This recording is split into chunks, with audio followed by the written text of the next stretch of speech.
Bien amigos, muy buenas tardes. Les damos la más cordial bienvenida aquí a su programa Agenda Minera. Y estamos realmente en una etapa bastante difícil para todos los peruanos, para todo el país, para toda la humanidad, pero nosotros continuamos con el compromiso aquí en el Colegio de Ingenieros del Perú, Consejo Departamental de Lima, y vamos a continuar con los temas que son importantes para nuestra economía, para el sector minero y para nuestro país. Y el día de hoy vamos a hablar acerca de cuáles son los protocolos de prevención, los cuidados que está aplicando el sector minero frente al COVID-19, y para ello vamos a conversar con un especialista. Vamos, lo conocemos, muchos de nosotros. Vamos a hablar con el ingeniero SIC, Félix Guerra, y vamos a darle la más cordial bienvenida. Ingeniero, muchísimas gracias por estar con nosotros. ¿Qué tal, Mary? Buenas tardes. Muchas gracias por la invitación y buenas tardes con todos.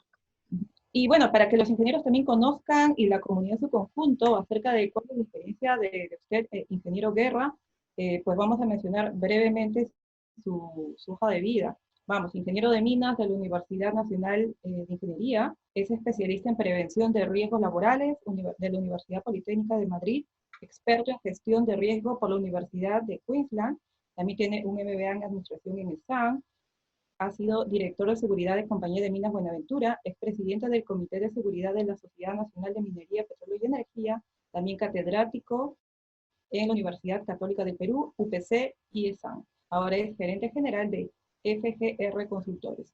Bien, ingeniero, muchas gracias por esta conexión. Estamos ahora precisamente a través de los programas virtuales para seguir con este compromiso del capítulo de Ingeniería de Minas del Consejo Departamental de Lima.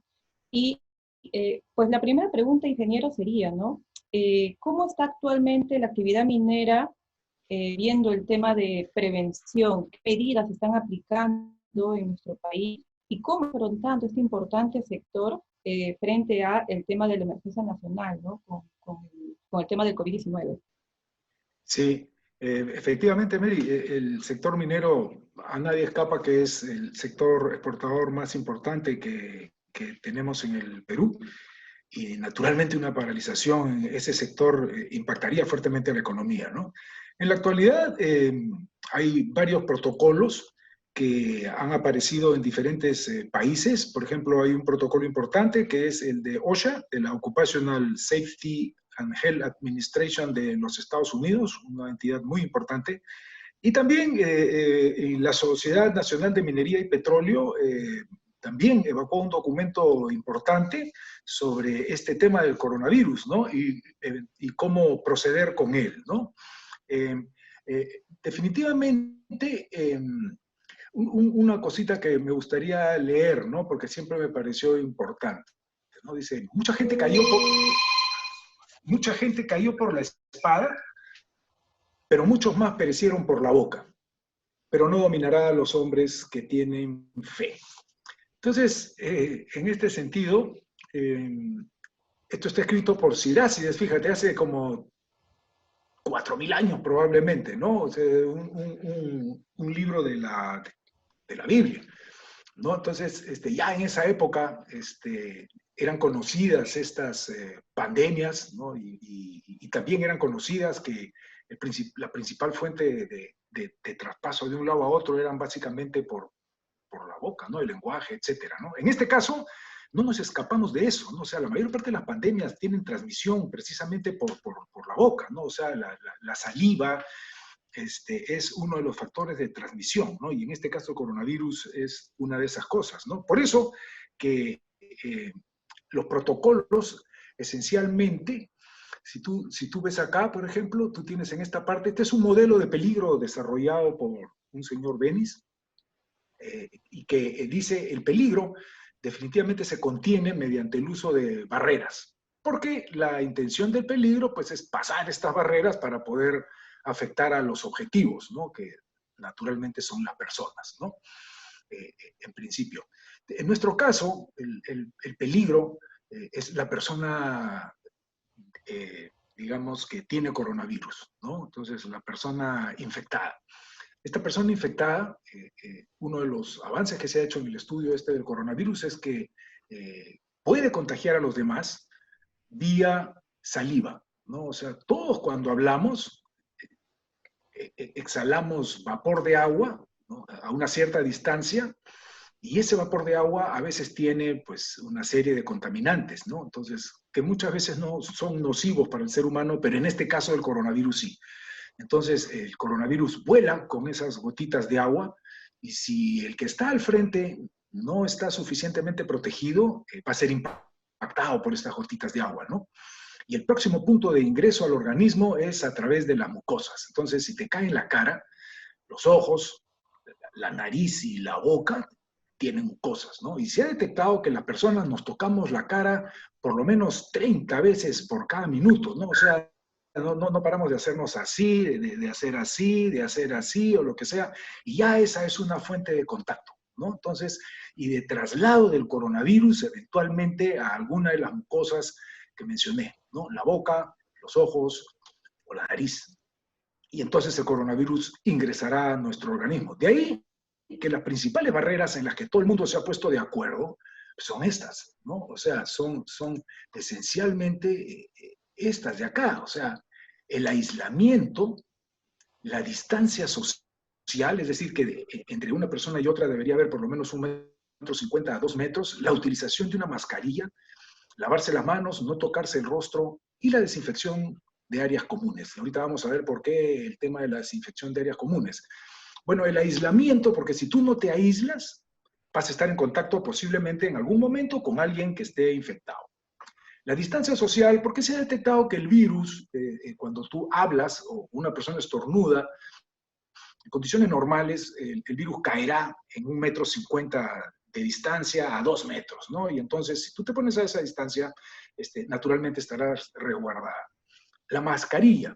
La mascarilla originalmente era para proteger a los que estaban infectados, ¿no? O sea, para tener la mascarilla en la cara y que si estornudaban, tosían o hablaban cerca de una persona, la mascarilla lo retuviera. Pero ahora también estamos viendo de que los sanos también se colocan mascarillas simplemente para detener, ¿no? el virus si es que se les viene de frente. Pero no debemos perder de vista nunca el tema del distanciamiento social. Lavarse las manos. ¿Por qué lavarse las manos? Porque las manos son un poco el vector a través del cual el virus se va a introducir a nuestro sistema, ¿no?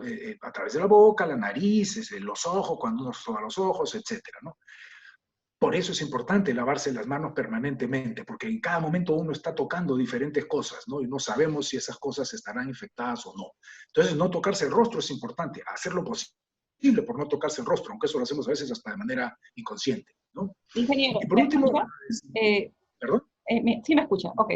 Ya, quería, Sí, sí. y va yendo un poquito más a aterrizar, para que usted pueda explayarse un poco más acerca de, vamos, usted habló de la minería y la actividad remota, ¿no?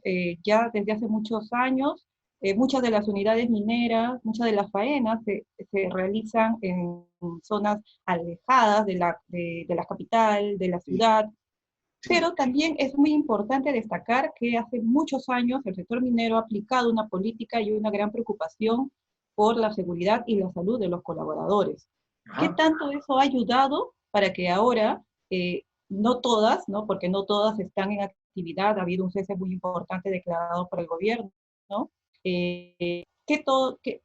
¿Cómo ayuda esto, ¿no? ¿Cómo ayuda estas medidas preventivas que ha aplicado el sector minero en tiempos de coronavirus? Digamos, a las personas, a los colaboradores que trabajan, ¿no? Y que de repente todavía están en algunas unidades mineras. Ok. Bueno, hoy en día, Mary, existen zonas agrestes en el Perú, posiblemente como estas que vemos acá, pero ya no están alejadas, ¿no? O sea, si tú te fijas acá en el fondo hay una serie de carreteras, vías de comunicación, trochas por las cuales circulan las personas, etcétera, ¿no? Entonces, muchas zonas agrestes que hace años atrás estaban incomunicadas, hoy en día ya no. Entonces, ese es uno de los principales peligros, porque si vemos, una de las cosas importantes era el famoso aislamiento, ¿no? Entonces, ya no hay el tal aislamiento, ahora estamos cerca unos de otros. Es cierto que ahora la minería tiene los famosos horarios atípicos, es decir, trabajas 14 días, regresas a tu casa 7, trabajas 21, regresas 15, qué sé yo, es una serie de combinaciones de días continuos de trabajo por días libres, ¿no? El gran problema está ahí, que cuando tú regresas a tu casa, o sea, mucha gente no solamente regresa al pueblo alejado, ¿no? O sea, mucha gente regresa a Lima, a Arequipa, a Piura, a La Libertad, en fin, a los diferentes departamentos donde radica, ¿no? O sea, no necesariamente se queda en la zona, o sea, va de un sitio a otro. Y ese ir de un sitio a otro, si uno no cumple, de nuevo, con estas barreras de aislamiento, distanciamiento social, mascarilla, lavarse las manos, etcétera, evidentemente puede terminar contaminado. Y la próxima que regrese va a ser un portador. Y una vez que sea un portador, empiezas a contagiar a la gente que está ahí adentro. Entonces, evidentemente, yo pienso que no debemos paralizar al sector, ¿no? O sea, deberíamos de tener algún mínimo de precauciones, ¿no? Entonces, en este caso, por ejemplo, un tema importante es detectados ciertos síntomas que ya son bastante conocidos, el dolor de garganta, malestar general, fiebre, ¿no? Detectados esos síntomas, deberíamos entrar en aislamiento. O sea, una persona que está con esos síntomas, primero no debería ir a la mina. Y segundo, si está en la mina y se detectan esos síntomas, inmediatamente tiene que entrar en aislamiento. Y una vez que está en aislamiento, empezar con las pruebas. O sea, con las pruebas rápidas o con las pruebas moleculares, ¿no? Pero como quiera que sea, hay que hacerle pruebas, porque no se le puede dejar ahí alegremente para que comience el contagio con todo el mundo, ¿no? Entonces, estos temas se están contemplando o se piensan contemplar. Hoy en día es difícil conseguir pruebas. Hasta para nuestro propio gobierno es difícil conseguir pruebas. Imagínate cuánto más será para una empresa minera. Un gobierno pide 100.000, una empresa minera pedirá 5.000, ¿no? Entonces imagínate en qué lugar de la cola puede estar para poder conseguir estas pruebas, ¿no? Exacto. Pero este es el ciclo que Y se trata. precisamente, hablando de dinero, ¿no? Uno de los, perdón, sí, sí me escucha. Sí, Hablando del sector minero, este sector tan importante para la economía peruana, su contribución es clave. Y precisamente, usted nos ha comentado que debería seguir operando, pero de manera restrictiva, tomando con énfasis y con mucho control el tema de las políticas y los protocolos de prevención. ¿Sabe así usted de es. algunas experiencias, cómo lo están tomando algunos países que también son mineros, digamos Australia, Chile, Canadá? Mira, este tema de las restricciones varían de país en país, ¿no? Países como el nuestro, realmente yo creo que se han tomado buenas medidas desde el principio, un poco que afecta pues lo indisciplinados que somos como peruanos, ¿no? El poco planeamiento, el poco cuidado, a veces un poco la incredulidad y cosas de ese tipo, ¿no? Afectan definitivamente a los resultados. Otros serían los resultados si es que todos hubiéramos seguido al pie de la letra las indicaciones del gobierno desde el primer momento, ¿no? Mira, en algunos lugares está predominando el tema del efecto económico sobre el tema del efecto social, ¿no? En el caso de Perú, por ejemplo, las restricciones que son, en este caso, las restricciones de este tipo están yendo directamente a poder tener un efecto social bajo, ¿no? O sea, que nuestro efecto en otros lugares las restricciones más bien están orientadas a tener un efecto económico que no impacte demasiado a la sociedad, ¿no? Entonces, países como Estados Unidos, por ejemplo, han tenido mucha libertad para tomar ciertas medidas. Es voluntario, el que quiere se queda en su casa, el que no, no. Países como Suecia, por ejemplo, también, o sea, ahí no hay mayores restricciones. En Chile, por ejemplo, como acá y en Colombia, sí se están tomando ciertas restricciones digamos, de quedarse en las casas, y eso está contribuyendo pues a que los resultados mejoren, ¿no? Y en cuanto a la minería, también, ¿no? O sea, muchas empresas grandes están optando por paralizar y mantener sus operaciones en un nivel bien bajo, de manera que se pueda garantizar la operatividad una vez que regrese todo a, digamos, a normal, entre comillas. ¿no? Y esa es un poco la idea, ¿no? Mantener ciertas cosas a un nivel bajo. Ahora, el contagio también es indirecto, o sea, tú te contagias por las cucharas cuando comes tus alimentos, te contagias cuando te trasladas en un ómnibus y te agarras de una baranda, te agarras del pasamanos, te contagias cuando alguien te pasa su celular para que tú hables, etcétera, ¿no? Entonces, esos son contagios indirectos, que son también contagios que hay que prevenir a través de desinfección, ¿no? Entonces, entiendo que ahora hay un protocolo que ha sacado la Sociedad de Minería para poder trasladar al personal en ómnibus, ¿no?